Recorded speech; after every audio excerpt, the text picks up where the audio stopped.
18 ғасырда Францияны дүр сілкіндірген бір адам болды. Оның есімі Таррар. Ол тасты да жей алатын, тірі мысықтарды сүйегіне дейін жұтып қоятын, тіпті жыландарды да жеген. Дәрігерлер кейін оның өлі денесін жарып көргенде өз көздеріне сенер-сенбесін білмеді.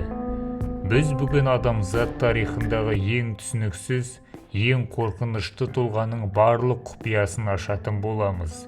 Ендеше бұл қорқынышты хикаяны соңына дейін бірге көруге дайын болыңыз. Ал біз бастаймыз. Таррар. Тарихтағы ең жұмбақ адам. Таррардың шын есімі тарих қойнауында мәңгілікке жоғалды. Ол 1772 жылы Францияның Лион қаласының маңында дүниеге келген. Оның тәбеті бала кезінен-ақ адам айтқысыз сұмдық болатын. Аңыз бойынша 17 жасар Таррар бір күнде өз салмағына тең болатын сиыр етін жеп тауысатын. Оны асырауға отбасының шамасы жетпеген соң, ол үйден кетуге мәжбүр болды. Париж, 18 ғасырдың соңы. Таррар өзінің бұл талантын көшеде көрсете бастаған кез. Ол кез келген затты, атап айтқанда тығындарды, тастарды, алмас себеттерін аузына салып, еш қиналмастан бір-бірлеп жұтып қоятын. Оның аузы тым үлкен, ерінсіз болғандықтан тістері үнемі сыртқа шығып тұратын. Шашы ақшыл әрі жұмсақ еді. Ол тірі жыландарды да жұтып, көрермендерді біраз таңғалдыратын. Ал тойған кезде қарны шар сияқты үлкейетін, құдды жүкті әйелдің қарны секілді. Ол өзінің кішкентай болғанына қарамастан, өзінің салмағымен бірдей мөлшерде тамақтанатын. Расымен де бұл адамды аш қалдыру өте қауіпті болар еді.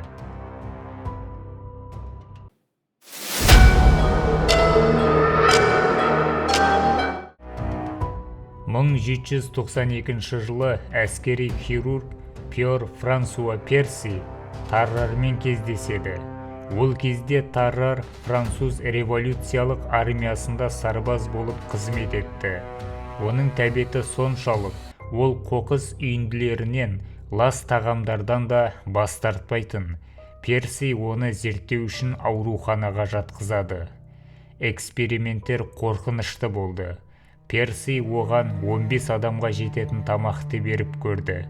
Таррар оны лезде жеп тауысып, артынша ұйықтап қалды.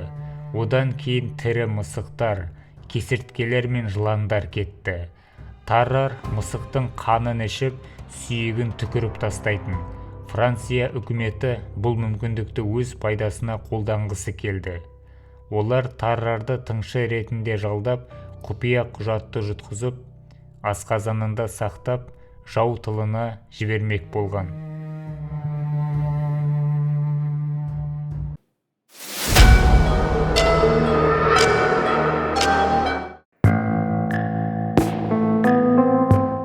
Тыңшылық операциясы сәтсіз аяқталды. Таррар немісше сөйлей алмайтын, әрі иісі жағымсыз еді. Сондықтан жау оны бірден ұстап алды. Оны қорқытып түрмеге жапты.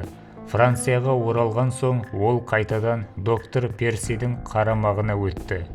Ол осы жағдайдан құтылу үшін опиаттар, сірке суы, темекі дәрілерін ішіп көрді, бірақ еш нәрсе көмектеспеді. Психологиялық тексеру барысында Таррардың ақыл-есі дұрыс екені анықталды. Ең сұмдық оқиға ауруханада орын алды. Бір күні ауруханада кішкентай сәби жоғалып кетеді. Барлық дәрігерлердің назары бірден Таррарға түсті.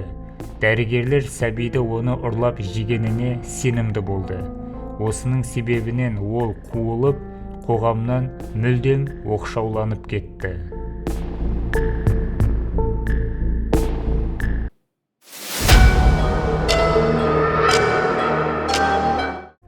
4 жылдан кейін Таррар өлім аузында жатты. ол туберкулездан қайтыс болды. Оның денесін жару сол уақыттағы медицинаның ең үлкен жаңалығына айналды.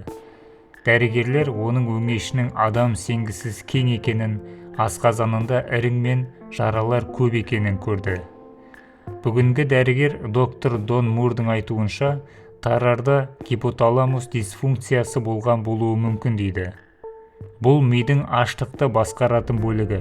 Сонымен қатар, ол шикі ет жеген үшін оның ас қорыту жолдары ішек құрттарына, яғни паразиттерге толы болған. Оның салмағы небәрі 45 келіден аспады. Мүмкін ішіндегі паразиттер оның барлық қорегін жеп қойған шығар.